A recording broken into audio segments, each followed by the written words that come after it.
Galera, peço para você me acompanhar no texto bíblico, lá de João capítulo 8, e tudo é sobre Jesus. É o que nós estamos falando aqui nessa semana maravilhosa. Essa semana você vai ser surpreendido, vai ser um tempo ouro, tempo de boas surpresas de Deus para a sua vida. Guga, vocês, toda a equipe aqui da sede estão arrebentando. Olha, ficou bonito aqui, gente? Vamos dar um aplauso para toda a equipe de liderança do MAG aqui. Galera, manda muito bem. O pessoal que está fazendo as imagens. João capítulo 8, versículo 1. Antes de ler, eu vou fazer uma oração. Me acompanhe nessa oração. Queremos te agradecer, ó Deus, pela oportunidade que temos de estarmos aqui. Estamos reunidos aqui no nome de Jesus. Nós cremos na presença de Jesus, e onde Ele está, tudo pode acontecer. Senhor, aqueça ainda mais o nosso coração, que nós possamos sentir o que aqueles discípulos, quando estavam no caminho de Emaús, sentiam, quando eles disseram um ao outro que o coração ardia.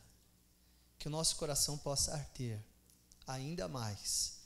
Livra-nos de preocupações, dá-nos a convicção de que qualquer assunto da nossa vida está sendo bem cuidado pelo Senhor. Toda a nossa casa, a nossa família, o nosso futuro, no nome de Jesus, nós oramos e cremos, amém. Versículo 1 diz assim, João capítulo 8. Depois todos foram para casa, mas Jesus foi para o Monte das Oliveiras. Então você até vai me acompanhar aqui, porque eu gostaria que você usasse a capacidade que Deus te deu de imaginar. Então Jesus foi para o monte. De madrugada, ele voltou ao pátio do templo. Então você imagina que naquela época, sem eletricidade, as pessoas dormiam comparativamente ao nosso tempo, elas dormiam cedo. Eu imagino que 7 horas da noite as pessoas elas já estavam indo dormir, porque é a hora que não tinha mais luminosidade. E elas acordavam muito cedo. E a Bíblia está dizendo que Jesus, depois de passar orando, ele foi direto para o pátio. Imagina que se fosse nosso tempo aqui umas 4:30, 5 horas da manhã, Jesus vai lá, onde era o templo, e ele vai ali no pátio. E Jesus está lá no pátio do templo e começa a chegar gente, o povo se reuniu em volta dele. E o que Jesus começa a fazer, diz o texto, que ele estava sentado ensinando a todos. Versículo 3.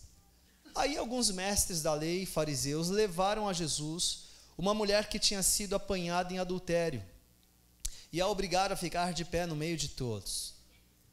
Então você está lá imaginando a cena, você viajou até aquele momento, você está percebendo então que ainda está um pouco escuro, as primeiras luzes do sol, mas ainda muito fraquinha.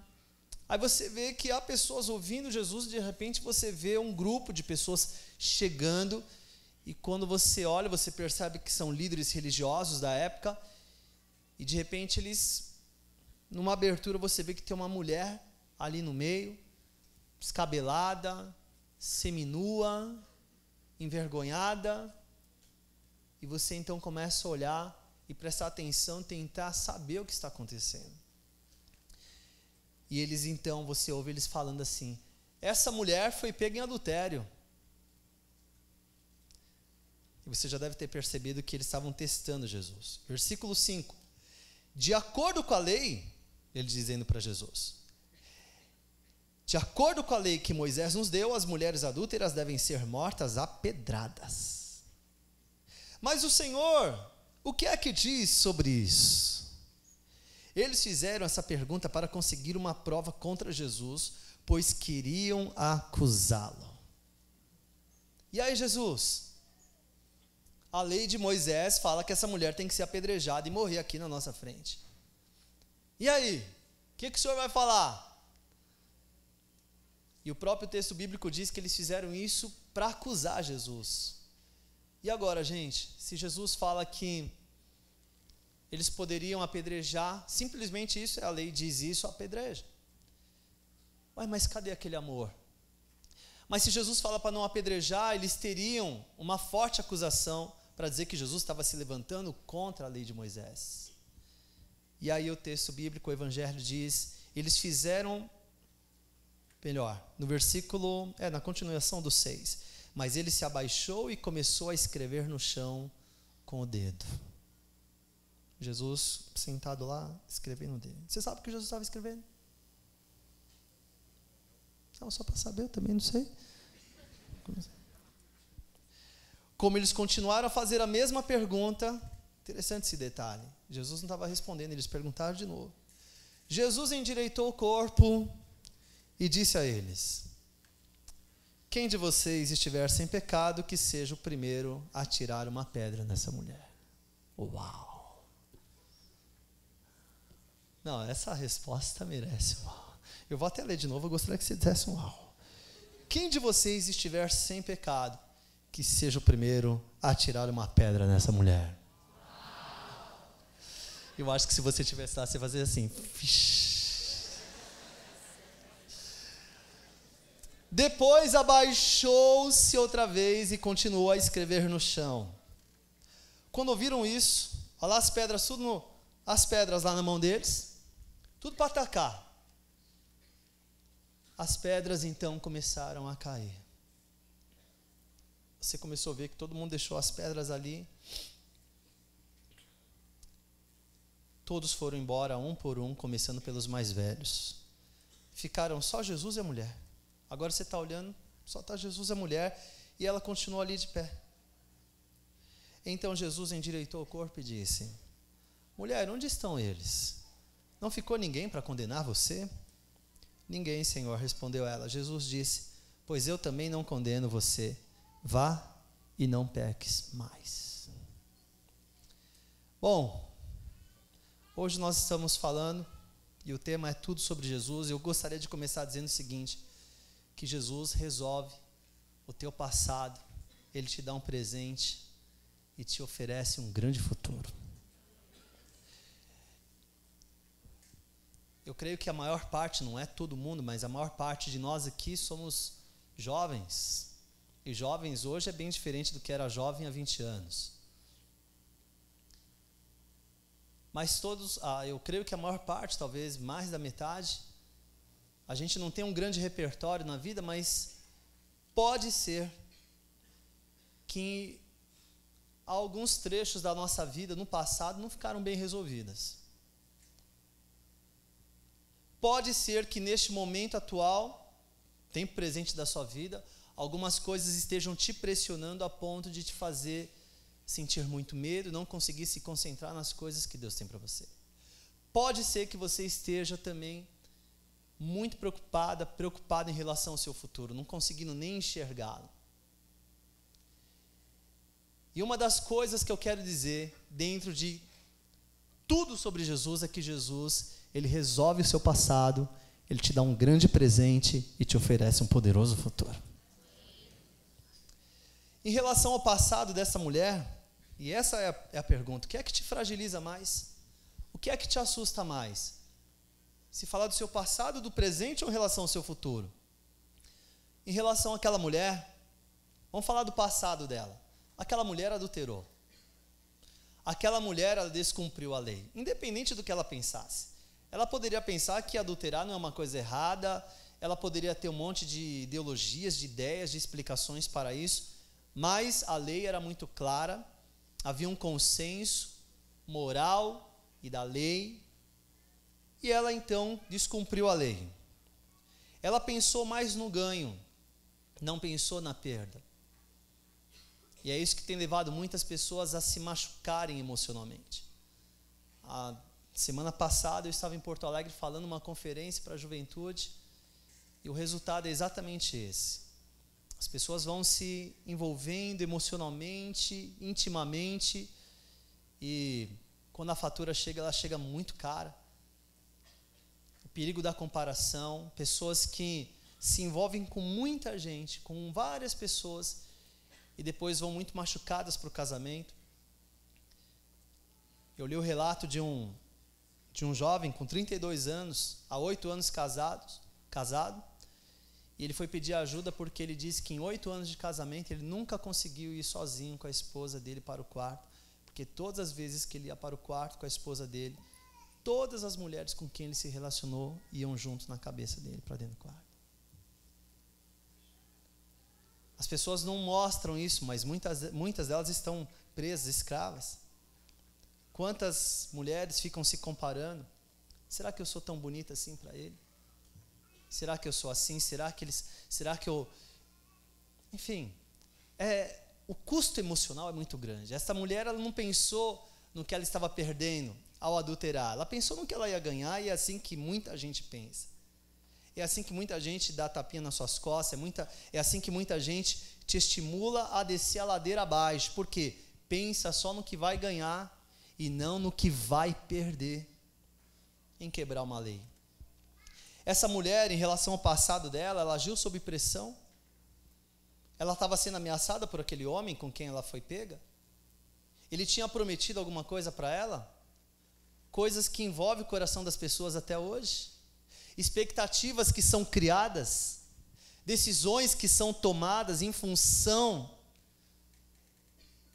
de equívocos, de formas de pensar, de expectativas mirabolantes que nunca foram testadas e verdadeiras. Em relação ao passado daquela mulher, há quanto tempo ela tinha aquela prática? O fato é que ela não tem uma boa história para contar. Eu creio que se cada um de nós aqui pudesse ter a oportunidade de editar alguns trechos da nossa vida, a gente cortaria. Hoje é muito fácil, né? Tem as imagens que estão sendo tomadas aqui, depois, né, Doug? Isso é feito uma edição, e põe uma música, um fundo legal, fica tudo legal. Talvez muitos de nós gostariam que a vida fosse assim, mas o fato é que há partes da nossa vida que não tem como cortar. É o nosso passado. Não tem como editar e deixar mais bonitinho. Assim como aquela mulher, assim era o passado dela. Há coisas que nos envergonham. Há coisas que a gente não gosta de tocar porque ainda está inflamado. Mas nessa noite de segunda-feira eu quero dizer para você que Jesus, Ele restaura, Ele cuida, Ele dá um novo significado para o seu passado. Você não vai mais ficar preso, escravo, escrava do seu passado. Você vai avançar, vai levantar voo. Você vai marcar essa geração. O fato é que quando eu olho para essa mulher, você consegue se sentir melhor do que ela? Porque quando a gente coloca assim, essa mulher adúltera, ela deveria ser apedrejada. Quando eu olho para essa mulher, independente, você pode até dizer, mas eu nunca adulterei. Mas sinceramente, eu não me sinto nem um pingo melhor do que ela. Aqui está a nossa história. Somos nós que estamos diante de Jesus. Porque pode ser que muita gente não saiba como foi nossa vida, mas com certeza existem coisas que não foram tratadas e que poderiam servir de acusação contra nós. Essa é a nossa história, nós não somos melhores do que ela. Em relação ao presente, o que está acontecendo? Ela está sendo acusada, julgada e exposta. O que está acontecendo com você atualmente? Você está com medo do quê? Você está sendo pressionado pelo quê? Qual caminho você está tomando? Que tipo de pessoa você está se tornando? Você esqueceu a sua essência? Esqueceu quem você é? Esqueceu as alianças que você fez? Esqueceu as decisões que você tomou? Ah, mas sabe, Nando, as coisas perderam um pouco o colorido, a vida mudou um pouco. O que é que está te pressionando atualmente? Esse tempo maravilhoso que estamos aqui pode estar bem distante da sua realidade. De repente, as suas maiores lutas estão dentro da sua própria casa. Aquela mulher não estava muito vivendo uma situação diferente da sua. Ela também estava sendo acusada, julgada, exposta. Ela não pode mudar o seu passado. Ela tem essa história e não tem como mudar. Agora tem uma coisa boa que estava acontecendo com ela naquele dia e também está acontecendo conosco aqui. Estamos diante de Jesus e onde Jesus está, tudo pode acontecer.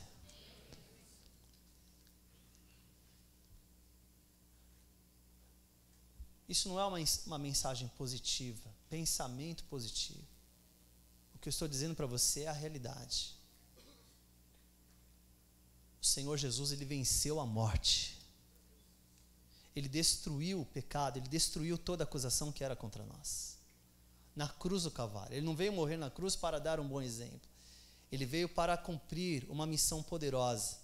Ele veio para nos dar liberdade. Quando a gente canta sobre liberdade, nós estamos cantando a verdadeira história da nossa vida. Nesta noite, Ele quer que você seja livre. Nada pode te amarrar, nada pode te prender, não há vício na sua vida maior do que o amor de Jesus por você. Não há nada, não há situação que te ameace, que seja maior do que o amor de Deus que te abraça. Não existe nada. Quem são os seus acusadores?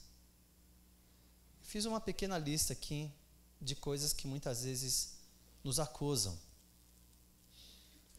Exemplo, pode ser que você esteja aqui sendo acusado porque você não conseguiu ser aquele filho que os seus pais gostariam que você fosse.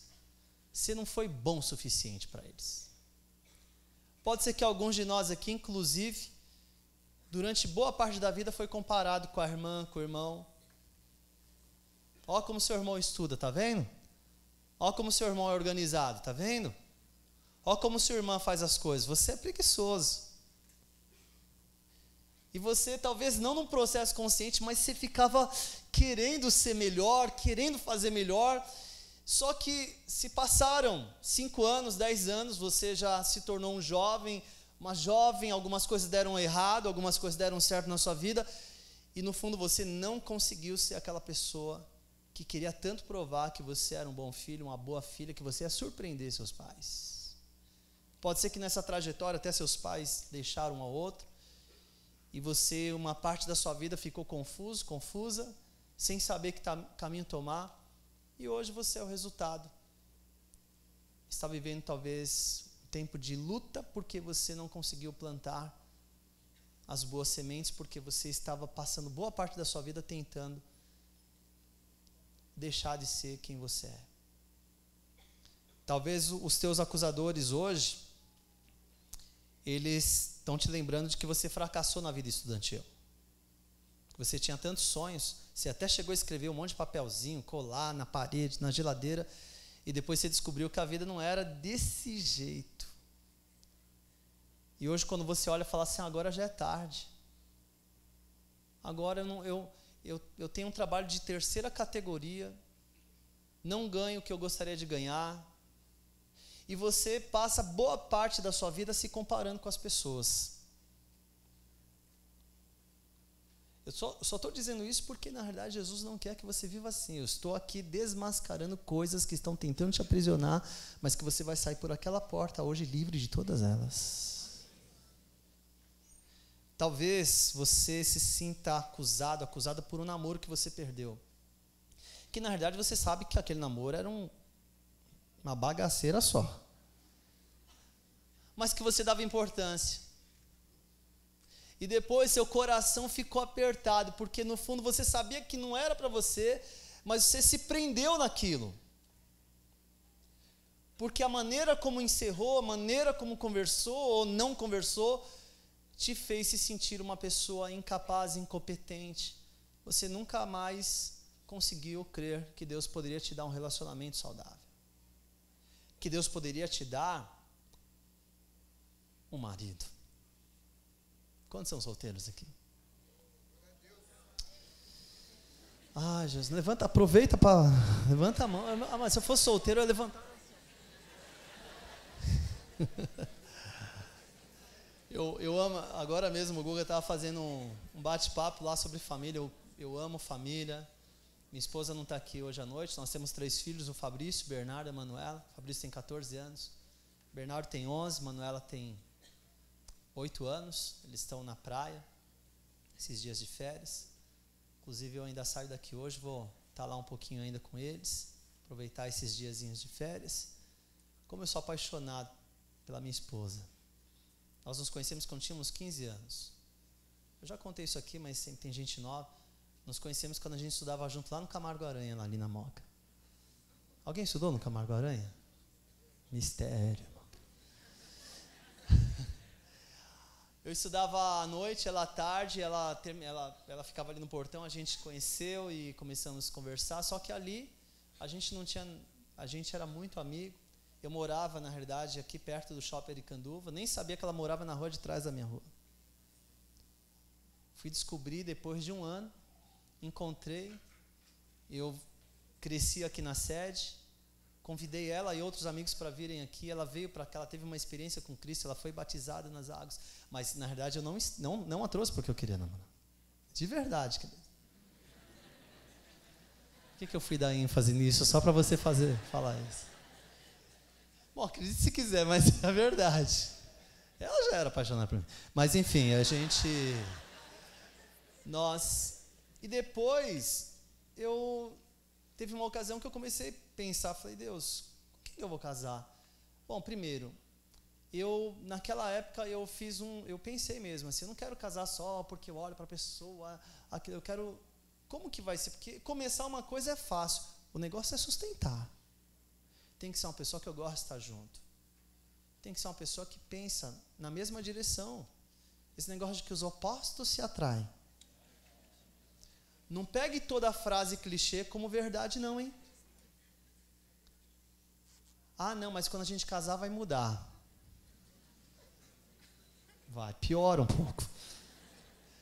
Então, nós tínhamos os mesmos valores. Queríamos ter filhos, queríamos ter uma vida que honrasse a Deus e tudo mais. Enfim, para resumir a história, esse ano vamos fazer 18 anos de casamento. Estou cada dia mais apaixonado por ela. Ela está ficando mais linda ainda, gente. Tudo está ficando melhor cada vez mais. Nossa comunicação em todas as áreas é muito bom. E eu amo fazer casamentos também. Já fiz quase 150 casamentos. Então, olha, receba a unção do casamento. O fato é que alguns... tem gente assim. O fato é que algumas pessoas ficam se acusando até hoje. Já virou Natal, entrou Natal, saiu Natal. Até hoje fica lembrando a pessoa, fica tentando descobrir onde que ela está, fica procurando na rede social, pega o telefone dela, põe lá, fica olhando para a foto da pessoa. Que isso? Volta para a vida. Fica criando situações, mas por quê? Na verdade não é porque quer, até sabe que não deveria estar com aquela pessoa, mas o fato é que ficou num laço de alma, ficou preso, se sente acusado, não conseguiu mais recuperar esse namoro. Outros que são extremamente aprisionados pela pornografia, outros que são acusados porque, talvez hoje não, ou talvez sim, por usarem drogas, pela maconha que, de vez em quando, afinal, é natural só que no fundo isso está sendo uma porta aberta na sua vida. E talvez você até parou, mas você estimulou outras pessoas e se sente acusado por isso. Talvez porque você ficou com algo que não era seu, ou talvez porque você invadiu a intimidade de alguém, ou talvez porque alguém invadiu a sua intimidade, você não comunicou nada, não conversou, você não tratou isso, porque você você ficou acuada. Você achou que iam acusar você ficou com medo, se sentiu ameaçado. E até hoje isso te faz mal. Ou porque você se sente rejeitado por alguém.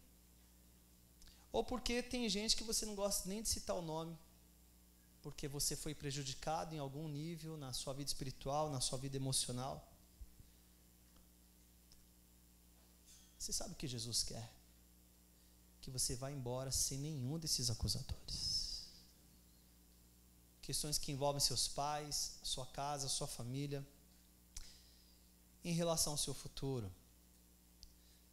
Em relação ao seu futuro, aquela mulher estava a 5 minutos de ser morta. 5 minutos mesmo. Meia dúzia de pedradas que ela tomaria, ela já poderia morrer.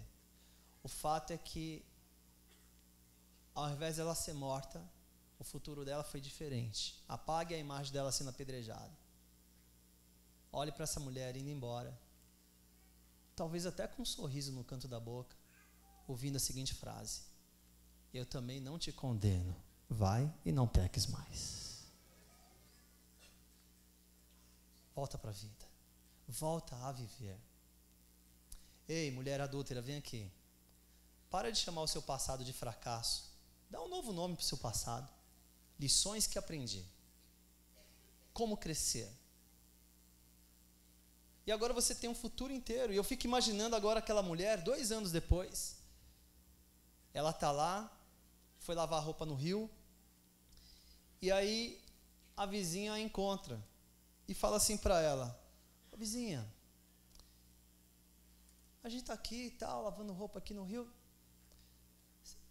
E lembra aquele Jesus? Andou por aqui, em Jerusalém. Você sabe que mataram ele foi crucificado. Muita gente falou que ele realmente voltou a viver e que ele, numa nuvem, ele foi para o céu. Mas você sabe que eu conheço gente que de fato não enxergava e foi curada por ele, a pessoa vê até hoje. Mas eu nunca consegui chegar perto desse Jesus. Toda vez que eu sabia que ele estava em algum lugar, era muita gente ao redor dele. Nunca consegui nem vê-lo de perto, eu nem sei direito como que era o rosto dele. Puxa, vizinho, eu fiquei com uma curiosidade. E aí você imagina aquela mulher ouvindo. Você já chegou perto dele? E aquela mulher dizendo assim: vizinha, sabe por que eu estou aqui hoje? Porque eu conheci aquele Jesus. Eu conheci aquele Jesus no pior dia da minha vida, que se tornou o melhor dia da minha vida.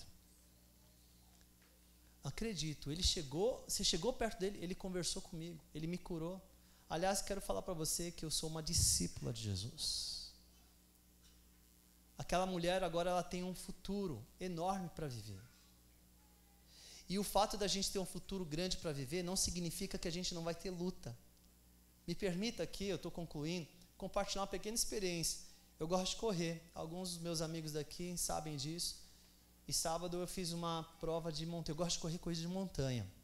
Gosto de sofrer mesmo. 21 quilômetros de montanha. E foi aqui em Maresias. Levei 4 horas para concluir. Só que eu tive uma intercorrência na hora que eu cheguei. Foi uma pessoa, uma equipe que me inscreveu e o chip já tinha acabado o horário de entregar o chip. E aí eu fui até não, mas onde que está? Está na pousada X, lá eu fui correndo até lá, cheguei lá, tinha um monte de gente, umas 15 pessoas assim, já com o semblante fechado, e uma mocinha assim, perto de um carro. Eu cheguei lá, já fui falando assim: olha, eu vim pegar meu kit aqui, o chip, que a gente põe no tênis para marcar o tempo, aquele negócio todo. Aí o pessoal já virou assim: ela não vai te entregar nada, imagina, ela está indo embora. Eu falei: não vou me juntar a esse grupo. Eu vou insistir com ela. Eu falei: por favor. Ela falou assim: moço, não dá, eu preciso ir agora. Eu preciso levar isso aqui lá onde vai começar a corrida. Não dá. Eu falei: não, por favor, me ajuda. Olha, me ajuda, vai lá. Esses 3 minutos que nós estamos... Moço, é lá no fundo da pousada, tem que pegar, só que tem que assinar o termo. Eu falei: por favor, olha, só está você, só estou eu, não posso. E eu fiquei assim: por favor. O pessoal já estava indo embora. Eu falei assim: me ajuda com isso. Ela entrou dentro do carro, fechou a porta. Eu fui até a janela e falei assim: olha, eu vim de longe para correr essa corrida. Eu não vou correr, eu vou ficar aqui. E eu acredito que você vai voltar. Eu falei bem assim. Ela pegou o carro e foi embora. Eu falei assim: e se ela não voltar? Eu confesso que eu fiquei com medo. 7 minutos, ela voltou.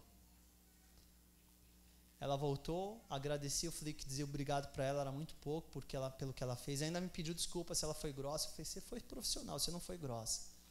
Você foi enfática. Ó, que nome bonito para a grosseria.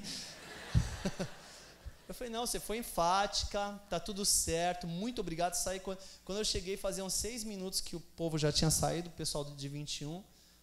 E aí fui correr. Só que nesse tempo todo eu não levei carboidrato que a gente leva. Água eles dão em alguns pontos Mas é bom levar uma banana, um carbo em forma de gel, enfim, não levei nada. 15 quilômetros eu estava morrendo de fome. E você vai encontrando atletas no caminho, vai conversando, é sempre uma história, uma que virou o pé, outro que não sei o quê. E teve uma hora que eu falei assim, pro cara que estava comigo, eu falei assim, eu tô com uma fome. Ele falou, você quer uma banana? Gente, olha, naquela hora, na escassez, você quase que fica mal educado. Quando ele falou, você quer uma banana? Eu falei, lógico, vamos logo. Não, mas aí eu me comportei. Quando ele me deu aquela banana, você já furou Yakult para demorar, para terminar, querido? Eu comecei a comer aquela banana assim, curtindo tanto. E o fato é que você olha para tudo aquilo, e o último quilômetro, e todo aquele sofrimento, descer sentado, corda para algumas ladeiras para você subir. Você fala assim, para que fazer isso? Para que pagar a corrida e sofrer? Porque isso, pelo menos para mim, nem todo mundo gosta. Isso me faz pensar, refletir, eu gosto, me sinto bem fisicamente, mentalmente. Eu me reconheço. Quando eu olho para isso, para esta obra, quando eu concluo e pego a medalha, eu olho para essa medalha e falo assim, eu me reconheço nisso, eu me vejo nisso. Por isso que tem muita gente que fica triste quando acorda segunda-feira para ir trabalhar. Fala que o pior momento da vida é domingo à noite quando ouve a musiquinha do Fantástico. Por quê? Porque ela faz uma coisa que ela olha e fala assim, eu não me reconheço no que eu faço. Eu me reconheço em fazer uma prova dessa. Eu me reconheço em sentar com os meus filhos, eu me reconheço em estar com a minha esposa. Essas coisas dão sentido para mim. Agora, me pergunta se é fácil. Me pergunta se é fácil lidar com personalidades diferentes dos meus filhos, com o Fabrício, que é calculista, exatas, matemática, com o Bernardo, que é historiador, que é emotivo, tudo para ele vira uma história, com a Manuela, que é decidida, que é resolvida, que vai e resolve. Eu falei, Jesus, se essa menina namorar com um cara que tem uma liderança morna, ela engole ele. Tanto que eu falo assim, filha, pede ajuda para os seus irmãos, também é legal. Me pergunta se é fácil olhar para a esposa e reconhecer que você errou, que você pediu, e pedir perdão. Pergunta se é fácil lidar, cuidar de uma casa. Mas eu quero falar uma coisa para você, não é fácil, mas é maravilhoso, vale a pena, porque isso dá sentido para a vida, isso dá propósito para a vida. Você acha que o pai vai permitir você ficar como uma mãe? Você imagina uma mãe chegando para um filho e falando assim, filho, 25 anos no sofá, 11 horas da manhã levando quick para ele.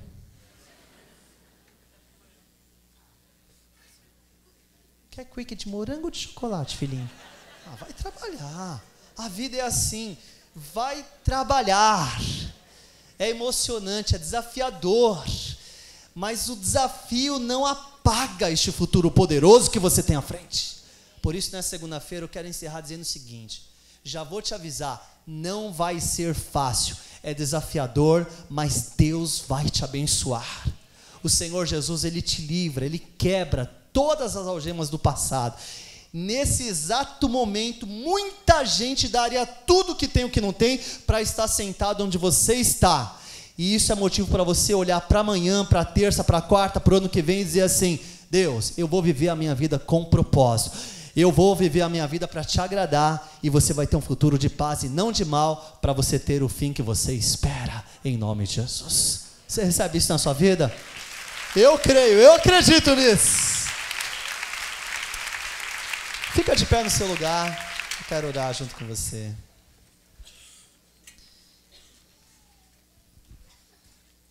Se um dos nossos queridos, pode ser, Gabriel? Eu queria fazer uma oração simples, mas a oração é a seguinte, caiu uma semente aí dentro de você, tem uma semente, existe uma semente, porque você está aqui e você ouviu, eu li o texto da palavra de Deus, a Bíblia é viva, nós lemos uma história, essa história não está para enfeitar a Bíblia, essa história está lá para representar como é que Jesus faz com as pessoas. Ele, por causa do amor que Ele tem, Ele faz assim com a gente. O seu passado não vai mais te assustar. Olha, muita gente aqui, eu quero dizer para você, vai ser talvez do ano, vai ser a primeira noite que você vai dormir tranquilo. sem distúrbios do sono,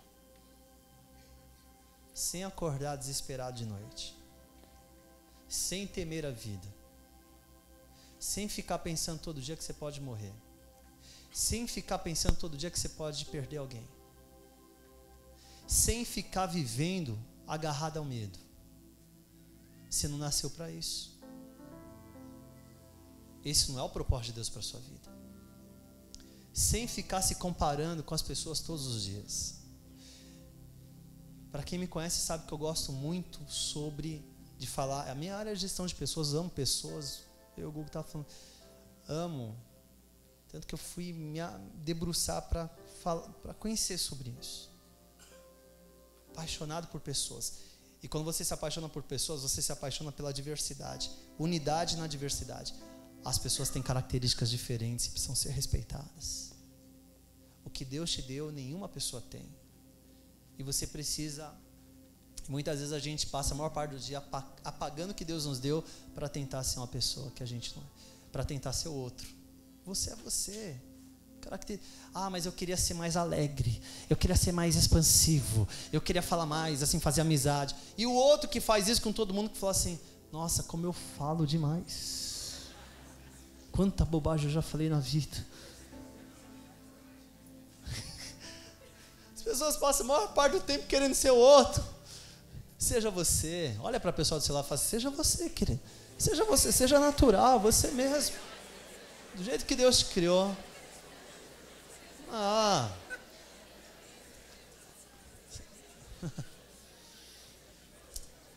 Você pode fechar os seus olhos um pouco? Feche os seus olhos comigo. Feche um pouquinho os seus olhos para você conseguir pensar nas coisas que eu gostaria de dizer. Se você nessa noite se identifica com alguma dessas coisas que eu disse aqui,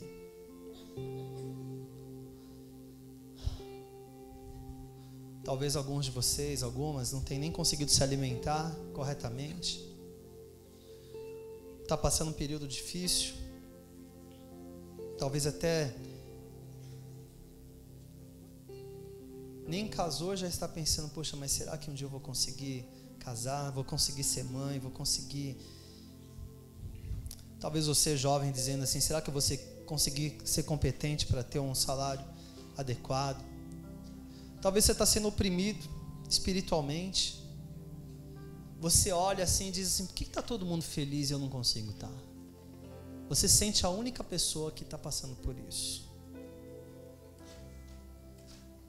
Talvez você tenha se perguntado, por que um monte de gente... Por que as pessoas não passam pelas coisas que eu passo? Se sente acusado? Ou se identifica com um daqueles acusadores que eu li aqui?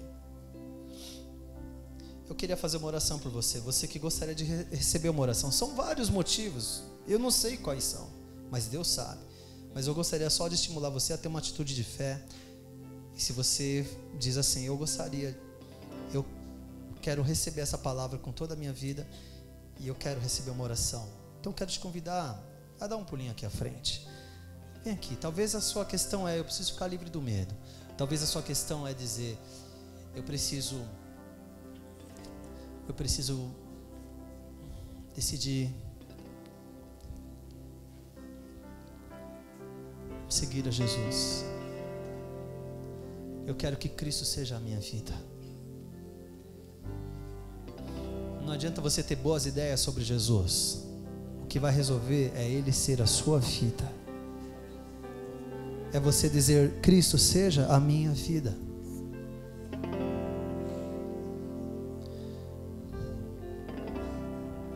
É você dizer, Jesus, há coisas que eu não consigo resolver. Há coisas que são maiores do que eu tenho força. Deus, as pessoas não sabem. Muitas vezes eu estou aqui, estou na célula. As pessoas não sabem como que eu sou. Os pecados que ainda me aprisionam. Coisas que eu queria deixar, mas eu sei que se eu deixar, vai me custar muito. Mas eu não tenho como dizer para você, te dar um Dorflex para resolver uma coisa mais séria. Eu preciso dizer a verdade para você. É assim que a gente faz. A gente abre mão de coisas boas para alcançar as excelentes em Cristo. Como cantamos hoje aqui, a gente não ficar mais surpreendido pelos valores que a maioria das pessoas tentam nos passar, que o mundo dá. Não significa que você mora aqui, você nasceu aqui, mas você não precisa valorizar as coisas que destroem pessoas, coisas que se levantam contra o conhecimento de Deus. Só que você sabe que isso muitas vezes tomou conta do seu coração. Talvez você está aqui, mas você é uma pessoa materialista. Você tem dificuldade de repartir, você tem dificuldade de entregar, de doar. Você pensa muito em si, fica muito ofendido com as coisas, porque o teu ego está gigante. Esse ego precisa se dobrar diante de Jesus nessa noite e dizer: não mais eu, mas é Cristo que vive em mim. Se você se identifica com isso, vem para cá, receba a oração nessa noite. Senhor, eu oro agora pelos meus irmãos que estão aqui. Há tanta gente, tanta história. Tem tanta história poderosa aqui nesta noite, Senhor. Tem tanta história que ainda vai irromper, mas que o inimigo das nossas almas, Satanás, tem tentado destruir vidas e histórias que estão aqui. Mas o nome de Jesus não é na minha força, não é nas minhas palavras, mas é na força do Espírito Santo de Deus. É na força que há no nome de Jesus e naquilo que Ele fez na cruz do Calvário, porque ali Ele destruiu todos os nossos inimigos. É com fé nesta verdade que eu me dirijo a você que está aqui com os olhos fechados, e eu declaro a você, a cada um de vocês, a cada um, uma palavra de fé, de ânimo, de coragem. Em nome do Senhor Jesus, receba a vida que há em Cristo Jesus. Receba um novo ânimo. E eu ordeno que este medo vá embora em nome de Jesus. Este medo deixe você, no nome de Jesus. Toda enfermidade, todo espírito de destruição que tem causado confusão na sua mente, que tem te deixado irritada, que tem feito você fazer coisas ou falar coisas que você não faria, não queria falar, que tem feito você se esconder dentro de uma caverna. Jesus te convida a sair dessa caverna. Jesus olha para o estado que você está, porque Ele olha para nós como somos, mesmo sendo acusados, mesmo tendo pedras apontadas para nós. Ele diz: vai, não peques mais, eu não te condeno. Senhor, libera histórias poderosas aqui. Eu quero profetizar no nome de Jesus, que deste lugar, Senhor, aqui há pessoas que vão marcar a geração. Eu profetizo casamentos poderosos aqui, gente que vai formar família, gente que vai abençoar esta geração, que vai abençoar essa terra, gente que vai prosperar, irá bem em todas as áreas, em nome de Jesus. Eu abençoo, Pai. E agora, Senhor, eu peço que Tu lances vida lá no lar, lá na casa onde eles moram, aquele lugar que muitas vezes tem sido um lugar de opressão. Visita o lar de cada um agora aqui, Senhor. Pai, visita o lar de cada um aqui, Senhor. Envia os Teus anjos, alcance os familiares. Pai, o coração que estava dolorido, inflamado por palavras que ouviu esses dias, o Senhor tira esta dor. Põe as Tuas mãos. Você que está à frente, levante bem alto as suas mãos. Diga assim: no nome de Jesus. Diga: pela fé em Jesus, porque Jesus está vivo, e eu posso crer, e eu posso viver o amanhã, eu posso olhar para o futuro. Diga: não preciso estar preso ao passado. Jesus Cristo me liberta, Ele me livra, e neste tempo presente Ele fala comigo e me faz enxergar o futuro. Não importa o quão difícil seja, não importa o quão desafiador seja, eu vou caminhar pela fé, porque o Senhor me deu uma identidade e um destino poderoso, e eu creio nisso, em nome de Jesus, amém. Pode aplaudir bem forte ao Senhor.